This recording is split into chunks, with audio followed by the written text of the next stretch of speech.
Great. Now it's on. Hi, everybody. Well, I am here to welcome you to this very, very important panel on quantum and its implications for national security. I am Matt Kinsella, the CEO of Inflection, and I am going to start with a number, and that number is 90, and it's a percentage, 90%. That is the percentage of US military and commercial systems that are in some way, shape, or form reliant on GPS. And GPS, unfortunately, well, having been infallible historically, is becoming increasingly prone to deniability and spoofing. And GPS is not just a navigation system, it's a position, navigation, and timing system, a P&T system. And in many ways, timing is the unsung hero in that we don't think of this on a day-to-day basis, but without the timing that we get from the GPS network, we wouldn't have the synchronization of the electricity grid, we wouldn't have financial trades, we wouldn't have RF communication, and so a lot of our national resilience, let alone our national security, is indeed reliant upon approximately 30 satellites that circle the Earth and were put up there in the 90s. And so at Inflection, one of the things we do, and I've used this prop several times, so I apologize if you're getting tired of it, but we use our quantum core here, and we use this to build technologies that help with these national security issues. And those technologies range from quantum atomic clocks that can give you better than GPS timing locally in an unjammable fashion, quantum RF antennas that can receive the entire electromagnetic spectrum in a device this size, as opposed to a device that often has to approximate the size of the wavelength that you're receiving. And so soldiers that are out in the field that are receiving very low frequency, long wavelength signals have to have very large antennas, which make them susceptible to being targeted. And of course, the computer that we announced that we'll be building here in Chicago, all based on that neutron technology. And so we're going to hear more about the implications to national security from our panel members, and you'll be in very good hands. Our moderator is Isabelle Bousquette, a journalist with the Wall Street Journal. She's written about deep tech and made it understandable in her reporting, and so she'll be a great jungle guide through this. And so with that, I'll turn it over to Isabelle.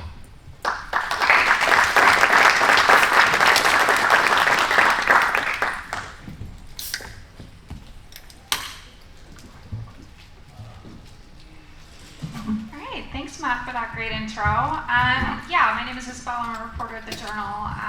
I've covered quantum a little bit. I don't think there's any reporter who today is a quantum reporter, so I'm going to do my best. But today we're here to talk about the national security implications, which is, obviously hugely important, and there is a lot we're going to dig into, but I will start by just having the panelists, briefly introduce themselves and maybe just, give us a line about how you have worked or thought about quantum. My name is Nick Warner. I'm on the Australian board of Cyber Quantum.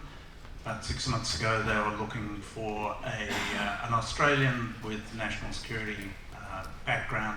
Any of you who've been here for the last 2 days will have noticed a hell of a lot of Australian accents. Mine's only one of many. My background is I ran a couple of Australia's intelligence agencies. I was Secretary of our Defence Department and Deputy Secretary of our Foreign Affairs Department. I'll hand up. As a sign of the US-Australia alliance's strength, we're sharing a microphone, so let it not be said that we can't share well. I'm Kathleen Hicks. I was most recently the Deputy Secretary of Defense for the United States.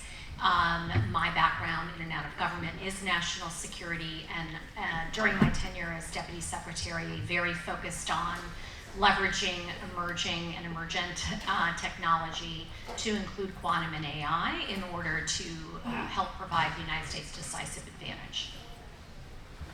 Hi, I'm Daalder. I don't know anything about quantum. But then I think that's true for a lot of people who are sitting here. So we're sharing in our ignorance.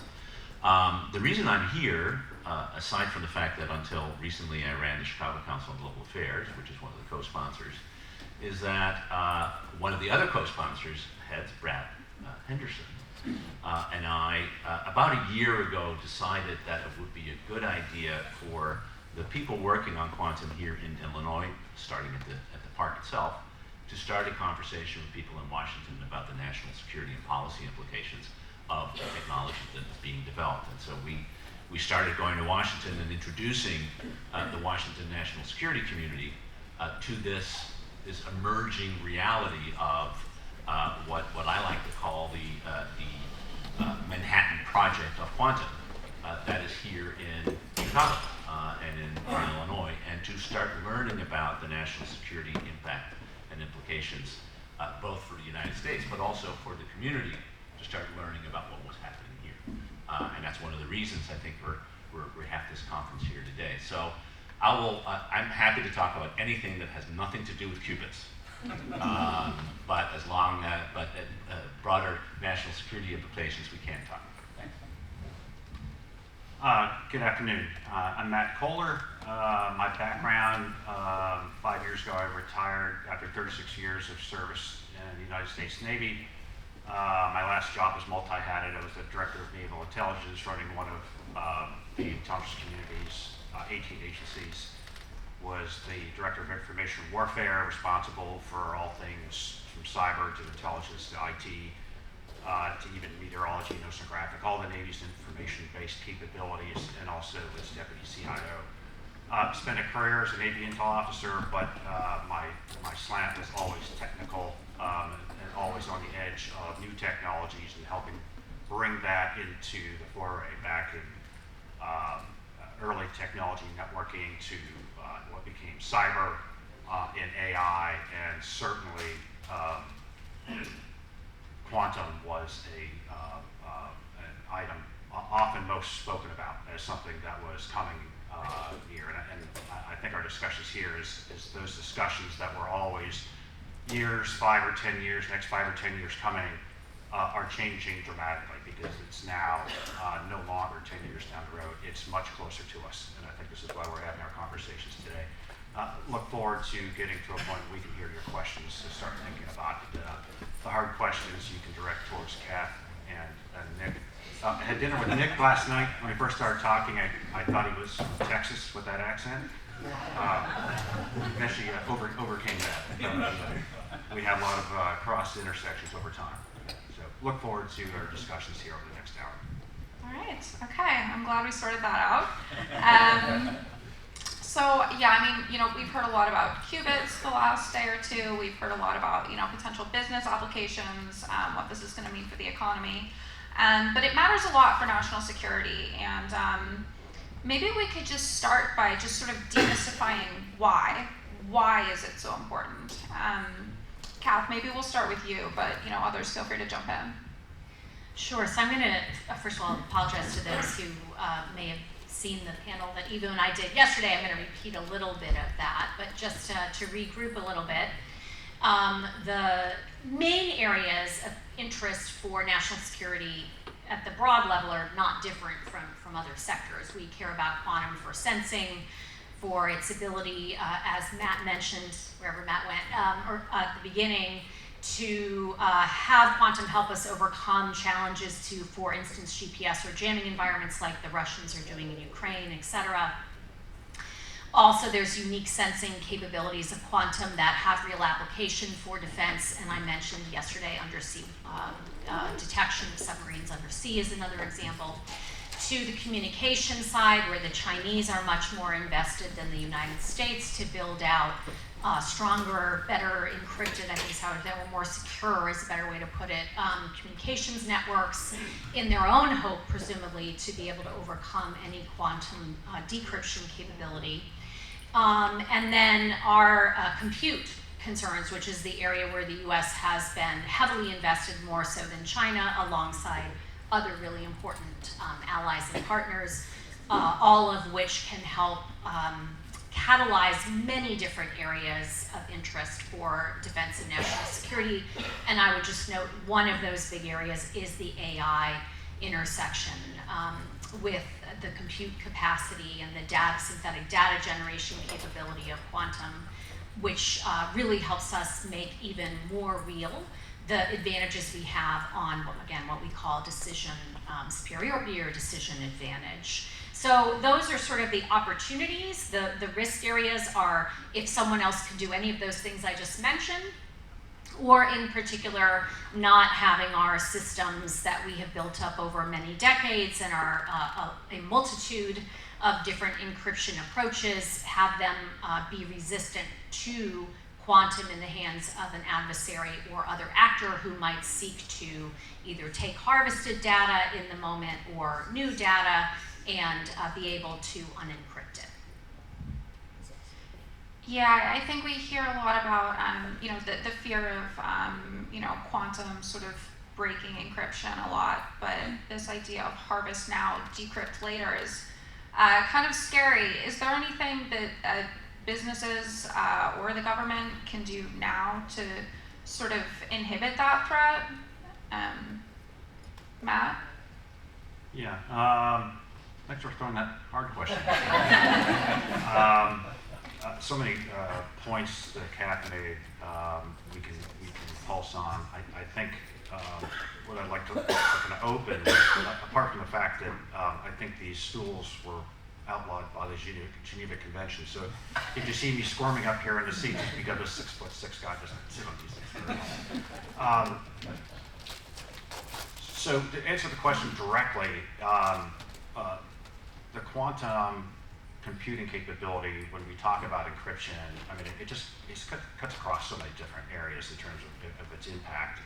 Probably the most challenging is this harvest now, decrypt later kind of approach. And it's certainly a big concern in DoD spaces, but it's many other areas. I mean, think about healthcare information, think about intellectual property, all that information that has been moving very securely across encrypted communications could be decrypted at a later point.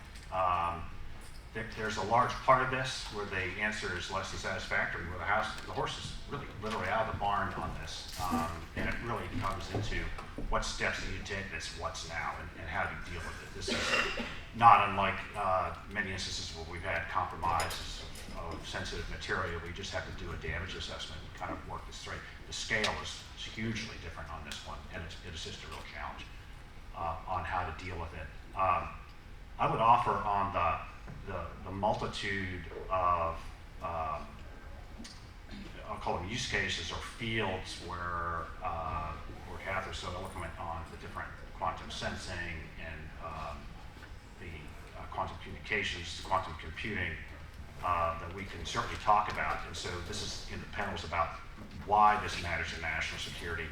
I think we're also at a very important part of this conversation is how does it matter to national security? So again, it's here now or in the very near future where we have to start really grappling with how do we get it from in its current places more in labs and geek tech spaces, and I mean that in the most positive way, into a place where key decision makers can make that whatever fields they're in. For defense, it's bringing into ways that the machine inside the Pentagon that Kath and I spend a lot of time working, how does that bring it to priority levels that are meaningful and into a space that brings it into reality. So it's one piece I think that is worthy of some conversation here today. Isabelle, I understand why you're asking about encryption, and it's really going to be vitally important going ahead. But we're probably talking about Gen 3, maybe if we're unlucky or lucky, Gen 2, but it's in the future. And there are many other serious implications that quantum is going to have on national security. As we master, and I think Jeremy O'Brien was saying this earlier, as we master chemistry and physics, and we begin to design rather than just discover, and we design materials, and quantum sensing becomes much more of a thing. Almost everything in the future militaries of our countries is going to be impacted. Anything our militaries fly, anything they drive, anything they encrypt, anything they launch, anything they drive are going to be impacted by quantum. And if you put quantum together with the other aspects of the tech revolution that you've been writing about, whether it's AI, nanotechnology, synthetic biology, and all of the rest of them, quantum and those things are going to revolutionize the battlefield of the future. And in respect of quantum, I thought it was summed up really nicely by, I think her name was the Pentagon spokesman, Lisa Hernandez, who said, quantum supremacy, whoever has quantum supremacy will write the rules of 21st century warfare. That sums up to me the national security consequences, implications of quantum. Yeah, that's a really good point. And I know one of the things we talked about earlier was, sort of using quantum to simulate different scenarios in war. Quantum, it can take in exponential number of variables, simulate almost infinite number of outcomes, tell you what the most sort of optimal solution is. And the ability to use that in warfare seems like a game changer. But then you're also thinking about scenarios where humans are acting on what this quantum machine is telling them to do. Are we comfortable with that, or do we need a human to sort of, check its work? Eva, what are your thoughts? So let me, before I get to that, sort of broaden out to sort of the big issues that we need to figure out how to deal with. And one of them is how do you move from the science of understanding what quantum can do to ensuring it's integrated into the application in a way that you can control. And again, we talked about this a little bit yesterday in the other panel. The United States is extraordinarily good culturally because of the economic and ecosystem of figuring out, of developing new technology, coming up with new ideas. Its ability, particularly in a bureaucratic setting like the US government and DoD, to take technology, integrate it into existing systems, and exploit it for positive purpose is slower than one would like. I think that's an understatement of this conference. And as a result, thinking through how you absorb technology into the culture of an organization like the Defense Department, divided among 5 services, all of whom have their own cultures that they bring to the service, is a tremendous challenge. And the hope is that our diverse, decentralized system does this better than the very homogeneous, centralized system that our principal adversary, China, has. But we don't know whether that's the case. And so that is a challenge that I think we all need to focus on. Then to the question that you pose, which is, as technology gets smarter, and the speed at which it operates gets faster, it starts to outpace the collective capabilities of the human brain. I mean, this is what AGI and everything is about. When you combine AGI and quantum computing, and you accelerate that even more. And so we have a fundamental ethical, moral, and political discussion that we need to have. At what stage do you allow and enable machines to make life and death decisions without human control? And the temptation is to say, we will do human control, but what if the other guy doesn't?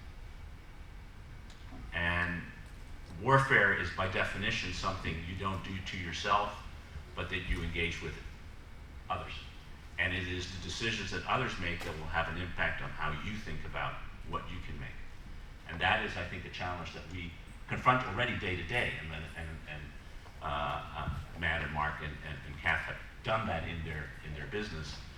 when I was in NATO, I didn't have to worry about any of those stuff because we're a defensive alliance. We didn't think about warfare. Certainly not in 2012. Now we do all of a sudden. I don't know why, but in 2012 we didn't think a lot about that. So this is, I think it's a critical, the question you ask is a critical question, but much more so than it has been almost any time in our history, because the speed with which we can now operate is far beyond anything that even a collective group of human beings can operate at that speed. Now, it may be smarter, in fact, I would argue it probably is the collective group of human beings, but its ability, that group's ability to make the decisions in the time frame it needs to do, particularly if facing an adversary that is not as morally worried about this. And I'm not saying the Chinese aren't, just saying if they were, we have an issue. Yeah, I do want to follow up on what you mentioned about the U.S.'s free market innovation-driven system. Earlier you were saying that you feel like that hasn't necessarily delivered success to us in previous technology waves. You mentioned you actually think we're falling behind in AI compared to China. Can you say a little bit more about that? I don't know whether we're falling behind, but I think we sometimes overestimate the uniqueness of our system versus that of others. And it's particularly true when you get to the applied system. Other countries tend to think more in applied settings than in scientific innovation settings. So if you have a bottom-up approach, I have no doubt, particularly given the ecosystem that we have developed of corporate, scientific, and government funding over the last 80 years, I have no doubt that our capacity to generate innovation is higher than any other country in the world. It's the question of taking that innovation and applying it to particular issues where I'm not sure we've necessarily always succeeded. And in some ways, I think the Chinese are outpacing us in a variety of ways, not in all ways, and perhaps not in defense and national security. The New York Times today has a wonderful article, since we're talking about GPS and about how the Chinese are way, way behind in the space race because they don't have a reusable rocket, quite apart from other things. But they have 134 satellites in low Earth orbit, and we have, the U.S. Starlink alone has 8,000. That's a delta that is worrisome. So it's not true in every situation, and so us getting better at turning innovation to applied circumstances is critical to stay ahead of this race. So we can win the quantum science race, but if we don't win the quantum application race, who cares? And that's the race ultimately we're in. We need to be able to be good at both sides. Yeah, I'd love to hear from the rest of the panel if you guys agree, and just broadly how you think we're doing compared to China. Matt, maybe, or Kath? Yeah, I can get us started. I've alluded to some of it already, which is that on quantum communications, the Chinese are ahead. That's very clear. They've applied it and built quite an internal to China over 1,000-mile link to include satellite capability for communications through quantum. So that's far beyond where we are now. It's also not a priority area for us. I just want to make clear this is not an arms race. So there's not everything that they do is something we necessarily need to prioritize. Quantum sensing, much more closer to commercial application. I think that's in rough parity, and I think Ivo's points are extremely well taken in terms of making sure we actually do that commercialization and application. And I'll just pause on that to say more generally, the biggest strategic difference between China and the United States is a network of allies and partners to work with. So we are not alone. So we have the Germans, we have the Australians, we have the Danes who were with us on stage yesterday, the Canadians, others who are very invested all throughout the world in these spaces. And the good news is if we tap into that and realize that potential versus pushing them away, that gives us an inherent advantage collectively. And then the last and most tricky area, of course, is compute. It's tricky because it has, I think, the greatest potential. It's the furthest out for everyone, and right now it does look like the U.S. is ahead, but because we are not, probably within the next 3 years gonna see that, I think we need to stay on that course The application capability here across quantum science is immense. The Defense Department, in its most recent budget request, this being under the Trump administration, identified that there were more than 40 programs, research and development programs, that had a link to quantum science. It's probably an underestimate, frankly, and because it's an unclassified number, but also it gives you a sense of just how incredibly supportive undergirding this technology is. It is not a technology that is going to be at the end, the pointy end of the spear of human control. It is an enabling technology, a general purpose technology. And I'll just end on the point you began with at the first question, which is we have to make sure that humans remain in control overall, that human judgment is involved in the use of force. And that's an incredibly important set of questions to stay on top of, but it is such a subset of what we're even talking about here that I would hate to lose the potentiality and some of the risks on quantum if we just narrowed to that issue. Can I make a public service announcement? There are a number of seats up front here for the people standing on the side. Oh, yeah. I hate standing, Come so join I us. know how you feel. They go for a premium, $10 a seat. I promise it won't be awkward. And you know, Matt would change his big seat for a small seat. So. I would willingly. I think it's a fascinating question. I consider myself very much an amateur historian, but I would think if they were writing history 50 years in the future, when we talk about this competition that we're in across a broad front, nationally, was, you know, what were the right decisions that were made, what were the wrong decisions that were made. And we're in this space where we are, Kath made a great point, we're not going toe-to-toe on every piece of technology. That might be the right answer or the wrong answer. It seems on the quantum communications, while there is an effort here on the west side, it feels like they're going towards a post-quantum encryption kind of standard approach to it. It's a kind of a competition of, you know, who makes the right decision in the right technologies. Did that work out or not? How did that work for them? And so certainly we've been in a competition, and we're not winning in all fronts, and nor do I think it makes sense to. It certainly doesn't make sense financially even to try and do that at that scale. We have to pick the right horses and hope that we're on the right path. Clearly, quantum computing is something that is absolutely vital. The use case is cut across so many different areas on military application, from materials to supported decision science. I would offer that it is vital as it is. Quantum needs to be one of those key technologies that we absolutely get to first, if there's a place of getting to first, or at least staying ahead. But it's often the convergence of technologies that are really the game changers. I mean, historically, look, it's not just one piece of technology. I mean, it wasn't just the printing press that changed everything. It was the relocatable type, as well as, you know, paper technology. All those came together at the same time that created that. The Industrial Revolution came together at the same time with steam and metallurgy and other type of technologies that really came together at one point in time. And the kind of convergence we're seeing here, where quantum will be so vital, will be, which is, I think, in a sense of your question, where does that merge with AI in terms of giving us a decision superiority edge, I think is really where we are. So I think we need to be paying attention to multiple technologies coming together, quantum being certainly at a forefront. And that's a challenge, back to my first point of, you know, why it matters in national security. It's how. It's how we deal with the multitude of priorities that we're dealing in the national security space.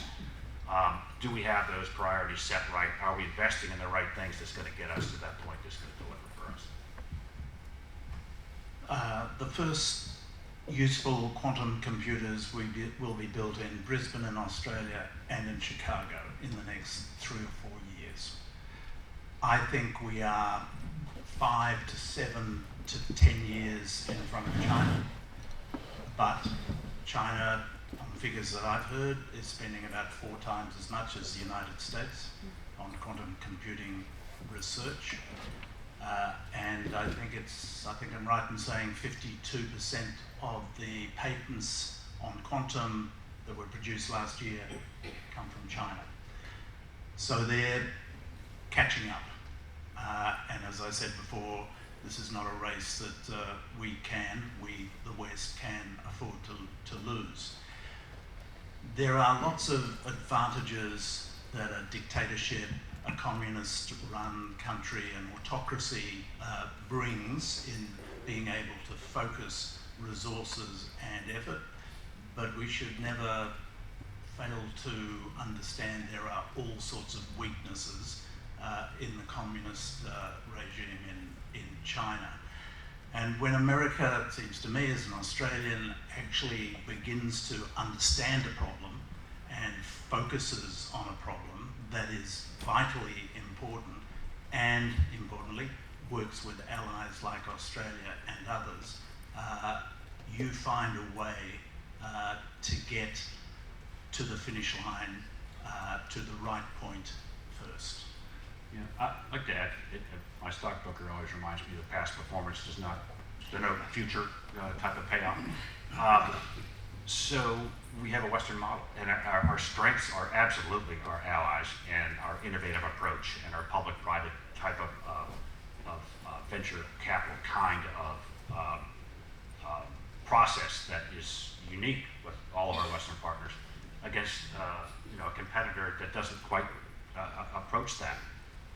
In quantum computer, Nick's nailed all of them. I mean, as measurable as they can be, they seem to have invested a whole lot more into quantum computing. They have a quantity of research papers that are daunting. Balance that against, well, there's a quality of the research. Is where we have less, the quality is deemed to be higher. This mix of innovating, whereas a competitor may have put money down on a particular technology and they're going with it, that may win. I think we're still placing bets across multiple technologies to see which one is going to be successful for us. So again, I think 50 years in the future, we'll see what works. We think this that has been worked for us for many decades is still a good process. I agree with Ivo. It does not guarantee a successful outcome. I don't think there's a guaranteed winner in this one. It's a hard-fought competition, and I think the winner, will show that brought all of its capabilities forward. Nick, I'm in that partner space. So I agree, and let me just put on the table what I've sort of said in quiet voices. There are 2 pieces to our success in the past, among others, that are being threatened right now. One is partnership. Let's be honest, when you talk about partners as countries that you need to become the 51st state, to talk about our Canadian friends, or indeed any other partnerships that we're having, we're shooting ourselves not just in the foot, but in the head. Which last time I looked, when you do, you tend not to survive. The second piece, so allies and partners, which is the absolute core of our competitive strength versus everybody else, need to be part of that process. And the fact that you are sitting here with a former U.S. ambassador to NATO, an Australian intelligence officer, and we could have made this, and we had a Danish diplomat there, just underscores that the strength of the United States is it's inclusive of its like-minded Western friends, and understands that is core of it. And there are questions being raised whether that will continue in the past. That is a politically polite way to say that we're about to screw that up. The second core piece is that innovative ecosystem that we have developed over the last 80 years has combined scientific capability, particularly in the research universities, funded by the federal government and tied closely into private enterprise. And as the funding of the federal government is starting to become a question, we are looking at financing that is, first and foremost, commercial and private. There's a lot of it, but it has a different a different set of interests than publicly funded research. And so as we think about the future of the research university funded by public and federal government dollars, because that's what it is, which is the innovation that Vannevar Bush took from the Manhattan Project, which I talked about yesterday, Vannevar Bush, the future president then of MIT, that is the key to our success. And so we are in an inflection point, not only in the technology race that we're into, but whether we can, to use the stockbroker's analogy, whether the market that we have created will be the same in the future as it was in the past. And that is what this is about. This is not about Democrats versus Republicans. It's not political. It's about how we do business successfully in one of the most important technological innovations of the last 50 years, the last 100 years, when it comes to quantum. Yeah, you bring up the Manhattan Project, and I know when we were, talking to prepare for this panel, the analogy of comparing this to the nuclear arms race is one that came up a lot, and I'm curious to hear from you guys. Is that a fair and accurate analogy, and why or why not? Matt or Kath, either one? I think the idea of thinking intersectionally of a major project that draws the highest attention and the greatest minds is a really good analogy. Here's where the analogy shouldn't take people. Again, quantum is not a weapon.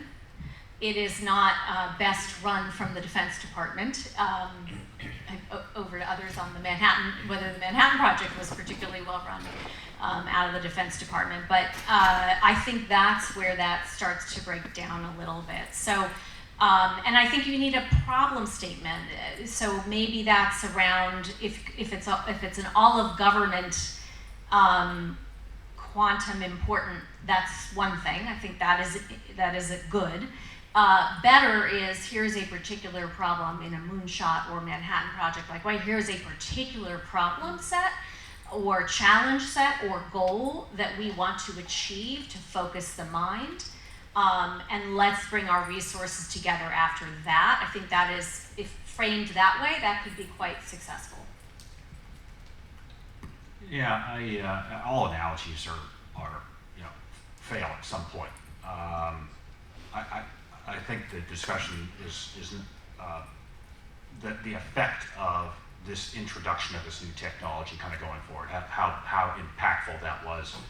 I think we're talking similar space than with quantum, right? It's just the introduction of that and how disruptive it is.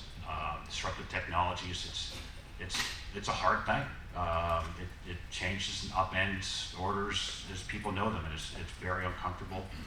And I think that's a fair analogy with that approach.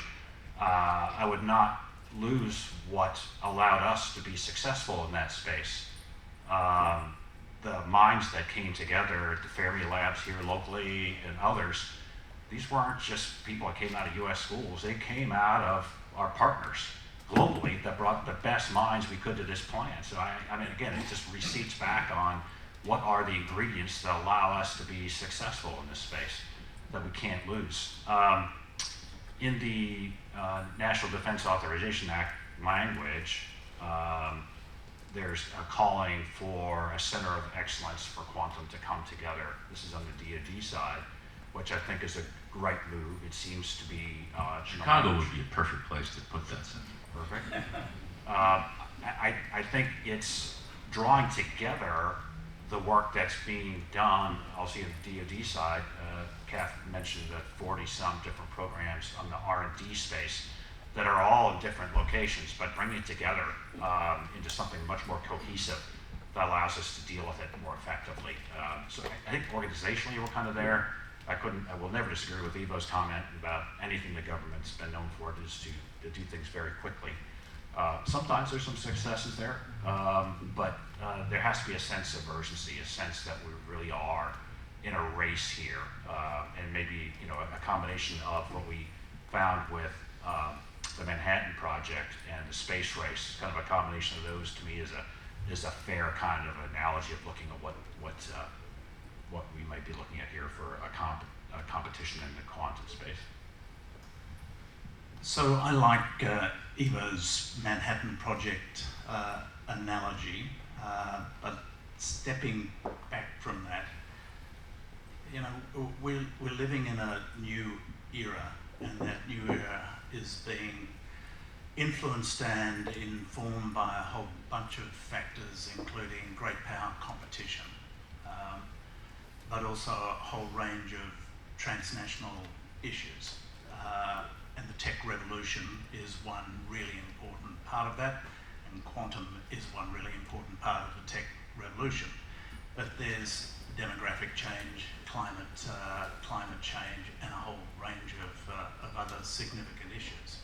And if you boil all that down, the world that we were born into and has lived in is gone, and it's not coming back. And it's not coming back partly, but not exclusively, because of quantum. So I think we need to be focusing on all of these issues.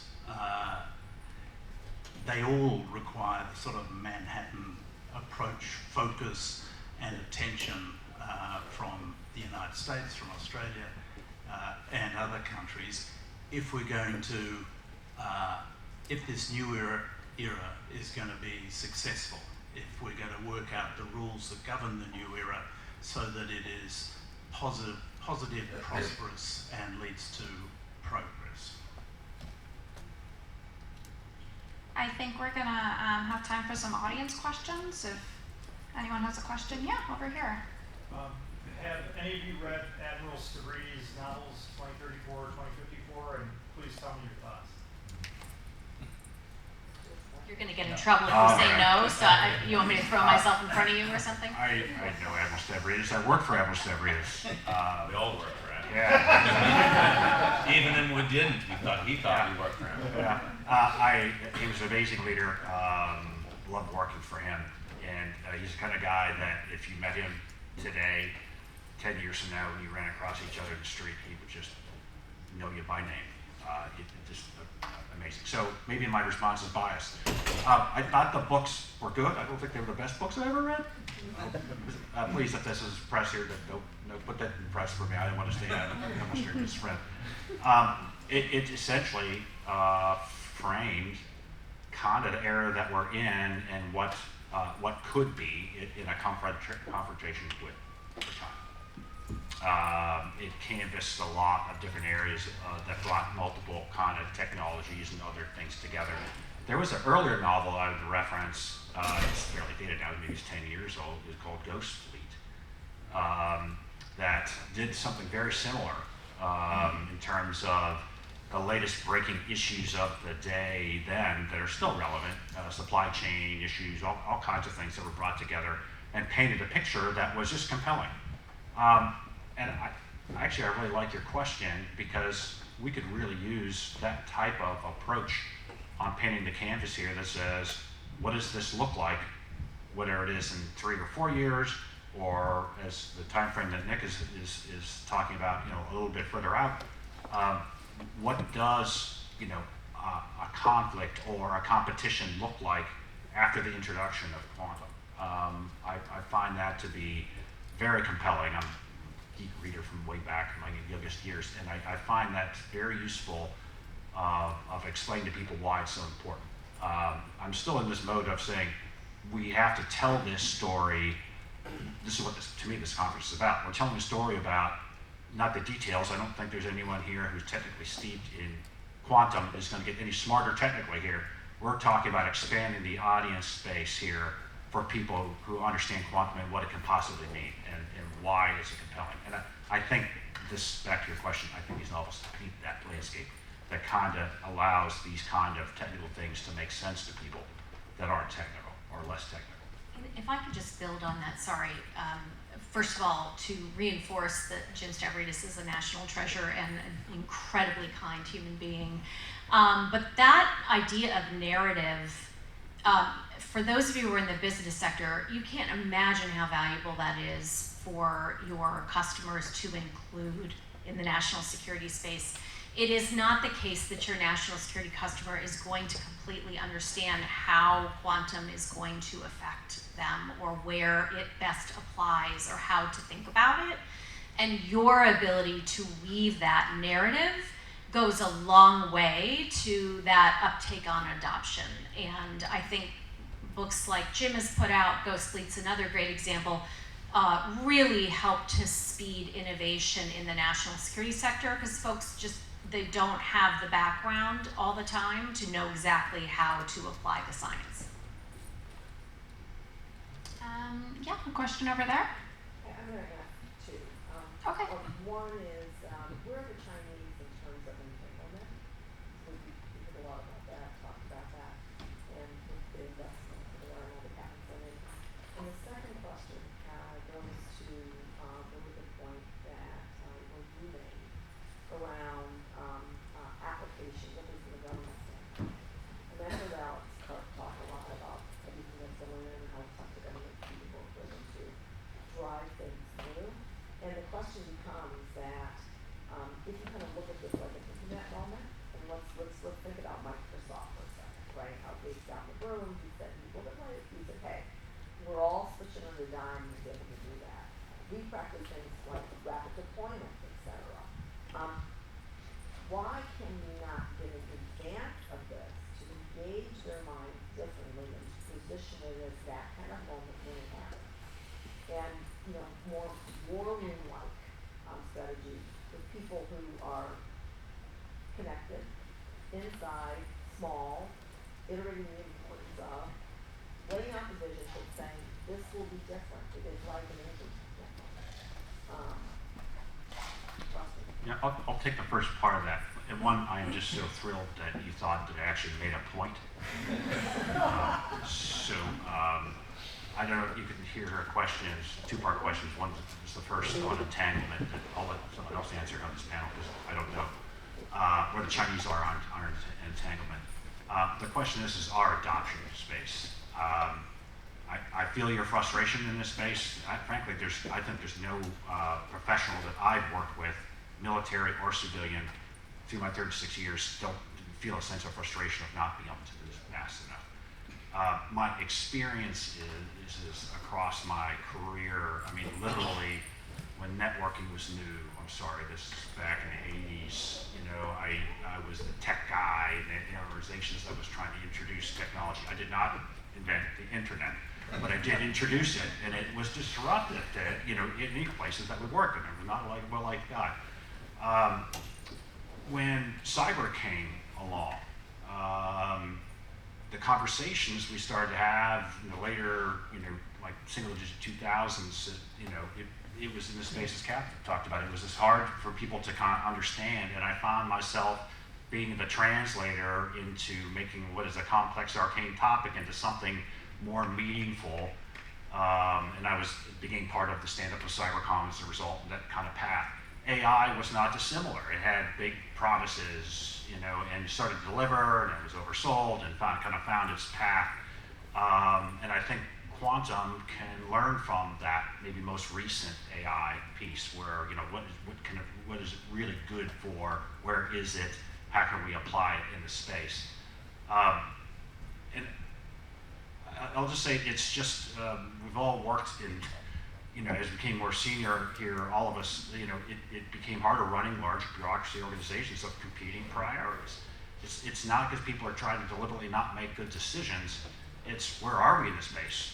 Clearly, on the national defense space or national priority space, the Golden Dome, southern border, in even the DoD, including Navy, it's shipbuilding. It's all of these priorities that very important emerging capabilities are having a hard time finding their way into just bandwidth space of senior leaders to think about.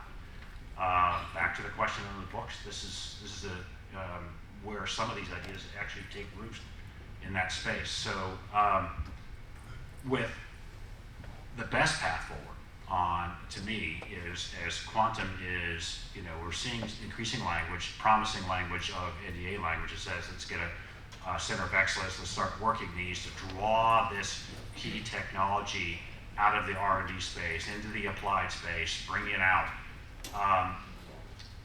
Before its arrival, as it gets here, there are things that we need to be doing that actually prepare for its arrival. The algorithm development that starts to understand how we can apply key use cases, so we don't like, wow, we got the computer capacity, it's here, now what do we do? That would be the place we don't want to be. We should be ready with all the other ecosystems supporting it on key focus areas would be an ideal space. And the ability to engage in having those conversations, I think, is critical. There's no one-stop shopping, unfortunately, to kind of go to one place in the U.S. government, not one place in the DoD to kind of have that conversation. It's multiple places that has to occur. And I think that engagement is happening. And I'm hopeful that we'll gain some traction. I don't know if that answered your question, but that was my best attempt at it.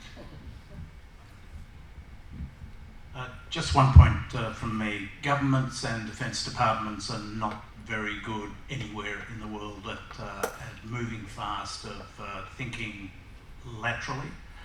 And that includes the Australian government usually and the Australian Department of Defence.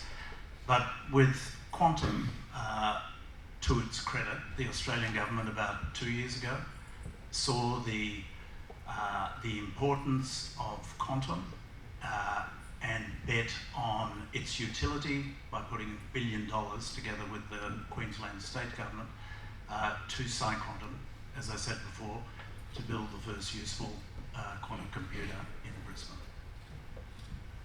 Yeah, so I actually, I mean, the question is core, and in this area, some of our allies are just better. There are many governments that now have quantum strategies, even though there's no quantum technology at the scale that they can actually apply them. So they're actually doing exactly what you're trying to do. And I think, to the Biden administration's credit, started to do the same thing. And John yesterday talked a little bit about, John Feiner, a little bit about how the national security apparatus writ large was trying to bring together the various parts of the U.S. government to start thinking about how do we anticipate the arrival and in both its negative and in its positive. That is, what is the threat that this may create that we need to counter, and what is the opportunity that is created by the technology that to allow us to do things that otherwise we couldn't do, or even to think about problem solving in a way that we haven't done. All governments, all organizations that are large, the urgent crowds out the important, and it is the challenge of every leader in every organization to give space to the important, to be able to work it out. And that happens in some governments better, more than in others. And we have a very strange political system, unlike so many others, where not only does the top leadership change, but a large amount of politically appointed people also change. And that makes continuity across strategy setting of the important versus the urgent much, much more difficult. And that's a problem of our political system, which doesn't really exist in most of our fellow democracies, where it is only the top leadership that changes, but the rest of the government remains the same, and therefore can plan better. Not necessarily perfectly, but better. And planning and strategizing and wargaming, and just one point that I think a lot of us have said, but Kath put it right in this way: knowing where you want to go, what's your goal, what are we trying to achieve? It's one thing to win the race. To win the race for what? Not just in the technology person, but what is it that you're grabbing at? That's what the moonshot did. It's getting to the moon before the end of the decade. That was a goal that drove innovation and set government into motion, just as the negative goal, making sure we get the bomb before the bad guys do, was a way to motivate and generate things. So we're needing, in technology that's more difficult, but needing something that grabs the imagination and can then motivate an organization to move is really critical. All right, maybe one more question, yeah? Did anyone have any I don't know if we have the answer to that on this stage right now. Does anybody in the audience know the answer to that question that can get what the asker after the session? The question was to know where China is on entanglement. I do know one thing about it. All right, Matt. This is a very specific data point. Only Max can answer the That's question. right, only Matt's can answer this question. This is a very specific data point, but what the Chinese have shown is entanglement from the Earth's surface to space. And we have not shown that in the United States. Yeah, they have, as Kath highlighted and Matt just highlighted, I mean, the Chinese have gone into this space, this entanglement piece to it, and on the comm space, they both have, they moved ahead to the network space. So there were a couple of really smart physicists and others that I know were down at the next floor. Nick and I had talked to a couple of them. One was a young fellow who just graduated from the University of Chicago, was looking for a job. I bet he could answer your question. But only if you give him a job. That's right. At least look at his resume. All right, last question, yes. First of all, thank you to the panel for your candor and feedback. My question is more in terms of some of the initial first order activities that many of us will take back with us as we start to think about the quantum initiatives. Being in financial services, one of the first areas of laser focus for us has been post-quantum cryptography. In other words, how do you protect yourself from the technologies that will emerge over time? And one of the observations for the panel I would offer is the challenge in our field is not so much the ability to implement a particular algorithm, whenever that algorithm is chosen.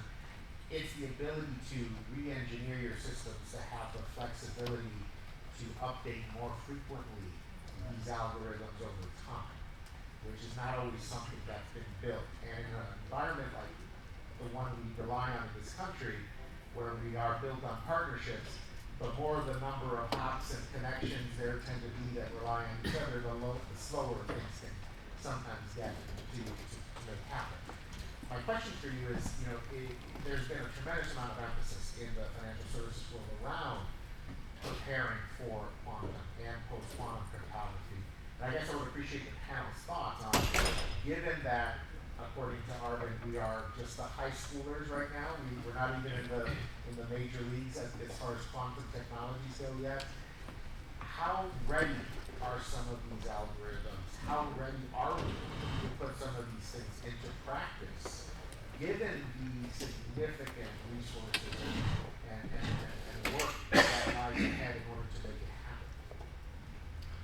Well, let me maybe kick this one off. So just stepping back to the last panel before lunch, just to reinforce what the DARPA, I think it was the DARPA rep said there. There are the four released, NIST has released the four approved algorithmic approaches, and more to come. Clearly. So that there's a process underway to then push those out with the public sector. I think I'll then talk DoD and then more broadly. On the DoD side and the federal government side, to Ivo's point about the Biden administration movement, the National Security Memorandum 10, which is from 2022, directs all federal agencies with how quickly to be prepared. The Defense Department is required to be prepared, I want to say 2033, maybe 2035, but let's say for the moment it's 2033. So they are off looking at exactly the super complicated, massive number of systems, massive interdependencies, different owners of different systems, and that's just within DoD, which is itself many fiefdoms. So that's a huge challenge set right there, but is on track for that 2033 timeline. So a lot of this comes down to this issue of, do we have the timeline right, or are we going to end up here having to speed up everybody? Then you get to the much more complicated reality of the public-private makeup of our critical infrastructure, and that most of that ownership, and the finance sector is an outstanding example, is held on the private sector side. And that takes a huge amount of coordination and trust and movement to get that system forward, as opposed to a status top-down Chinese model, for example.